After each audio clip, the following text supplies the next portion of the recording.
नमस्कार. मी संजीवनी मुळे. आपण आता थोडक्यामध्ये मेंदूचा आपण अभ्यास करणार आहोत आणि त्याच्यामध्ये सेरोटोनिन हार्मोन्स जे असतात, तर ते हार्मोन्स कमी होण्याची जी कारणं आहेत, तर ती आपण आता आज बघणार आहोत. तर ते हार्मोन्स कमी होण्याचं काय कारण आहे की सतत काळजी, सतत टेन्शनमध्ये राहणं, सतत प्रतिकूल परिस्थितीचा सामना करणे. म्हणजे जर एखादी गोष्ट जर मनासारखी घडलेली नसेल, तर त्याच्यामुळं सुद्धा सेरोटोनिन हार्मोन्स हा कमी होऊ शकतो. त्यानंतर आता सकस आहार. आता जर आपण सकस आहार नाही घेतला, तर त्यामुळे सुद्धा तो हार्मोन्स आपल्यामध्ये कमी प्रमाणामध्ये स्रवायला लागतो.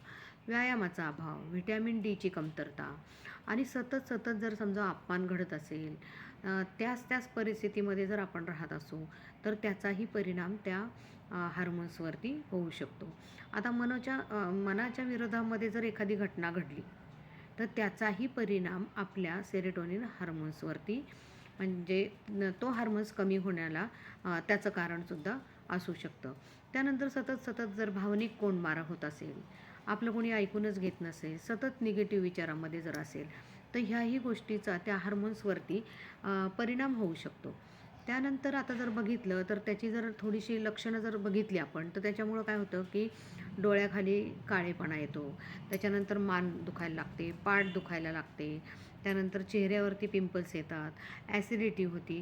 तर ही म्हणजे सेरोटोनिन हार्मोन्स कमी झाल्याचं हे लक्षण आपण लक्षात घ्यायचं आहे. त्याच्यानंतर आता मग सेरोटोनिन हार्मोन्स का कमी झाला? तर का कमी होतो? तर पहिली गोष्ट आपण टेन्शन घेतलं. आता टेन्शन घेतल्यानंतर काय होतं बघा, आपल्या डोक्यामध्ये तोच विचार येतो. मग तो विचार आल्यानंतर तशीच शब्द आणि तशीच भावना निर्माण होती आणि ती भावना जेव्हा निर्माण होती, तर त्याप्रमाणेच आपली कृती होती. आता कृती केल्यानंतर मग काय आहे, की ह्याच्यामुळं काय होतं, की नकारात्मक जे भाव असतात, तर ते उमटले जातात. मग त्या त्रासाचेच असतात. कारण कसं झालं, की आपण टेन्शन घेतलेलं असतं.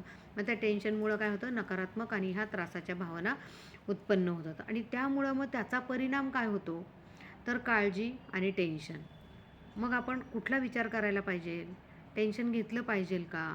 तर आता लहान मुलांच्या मनाच्या विरुद्ध जर गोष्ट घडली, तर बघा, की ह्या मुलांमध्ये सुद्धा काही काही गोष्टी लहान मुलांच्या मनाच्या विरुद्धात गोष्टी घडतात का हे पण आपण बघायला पाहिजे. मग त्याच्यामध्ये जर समजा लहानपणापासून जर ह्या गोष्टीला सतत त्यांना सामना करायला लागत असेल, तर त्यांच्याकडे जो सेरोटोनिन हार्मोन्स असतो तर तो कमी कमी होत जातो.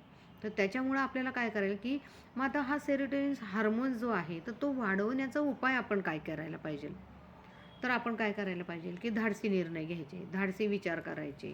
मग तो जर विचार केला आपण प्रथम आपण जर धाडसी विचार केला, तर आपल्याला काय होईल, की नाही बाबा ही गोष्ट मी करू शकत नाही आहे, हे म्हणण्यापेक्षा नाही, नाही मी धाडस दाखवतोय, मी ह्या गोष्टी जरूर करेन. आता जर 10 वर्षाचा मुलगा आहे आणि त्याला जर सतत सतत म्हटले, की तू हे करत नाही, ते करत नाही, शेजारचा मुलगा बघ किती हुशार आहे, असं जर आपण कंपॅरिझन केलं, तर त्या मुलांचे काय होतं, की त्याच्यावरती परिणाम होतो.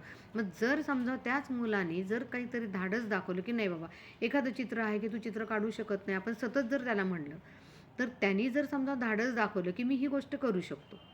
मग ही गोष्ट जेव्हा त्याच्या मनामध्ये येते, तो विचार जेव्हा त्याच्या मनामध्ये येतो ना, तर त्यावेळेस काय होतं, की त्या शब्द आणि त्या भावना त्याच्या मेंदूमध्ये जातात आणि त्या भावना मेंदूमधून जेव्हा उत्पन्न होतात, तर त्याच वेळी तशीच कृती त्याच्याकडनं केली जाते. आणि ती कृती कशी होती मग? मग ती स्वतःसाठी केलेली असते का नाही, की आपल्याला आनंद मिळण्यासाठी. मग त्याच्यामधनं त्याची सकारात्मक भावना निर्माण होती आणि मग त्याच्याकडून त्या चांगल्या गोष्टी केल्या जातात. आणि मग हे केल्यानंतर काय होतं, की त्याचा परिणाम मग त्याच्यामध्ये गुण आणि प्रभाव म्हणजे त्याच्यामध्ये असलेले जे काही दडलेले ज्या काही गोष्टी असतात, तर त्या बाहेर पडतात. म्हणजेच त्याचे जे काही गुण आहेत, तर ते बाहेर पडतात. त्याचा जो प्रभाव असतो, तोही सगळ्यांना दिसून येतो आणि मग त्याला स्वतःला आनंद आणि यश मिळालं जातं.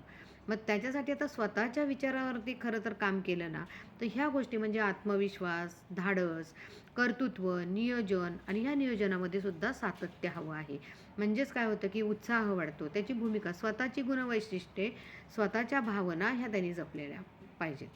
आता बघा, की जर समजा नियमित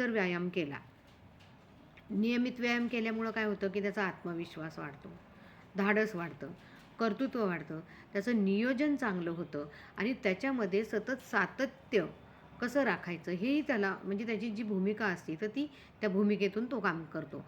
मग स्वतःची ही जी काही गुणवैशिष्ट्ये आहेत, मग खरंच आता विचार करा बरं, आपली मुलं खरंच मैदानामध्ये खेळतात का आणि आपण त्यांना सोडतो का? तर सोडायला पाहिजेल ना. म्हणजेच काय होतं, की त्याच्यानंतर बघा आता हा दुसरा जो गोष्टी आहे, तर आता हा संतुलित आहार. मग संतुलित आहार म्हणजे नेमकं काय? आपण त्या मुलांना संतुलित आहार देतो का?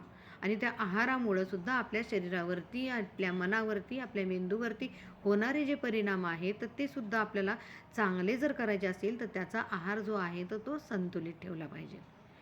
लक्षात आलं. आपण आता पुढच्या भागामध्ये संतुलित आहार कसा घ्यायचा आणि काय-काय गोष्टीचा कुठल्या-कुठल्या आहारामध्ये त्याचा समावेश करायचा, हे आपण पुढच्या ह्याच्यात बघूयात. धन्यवाद.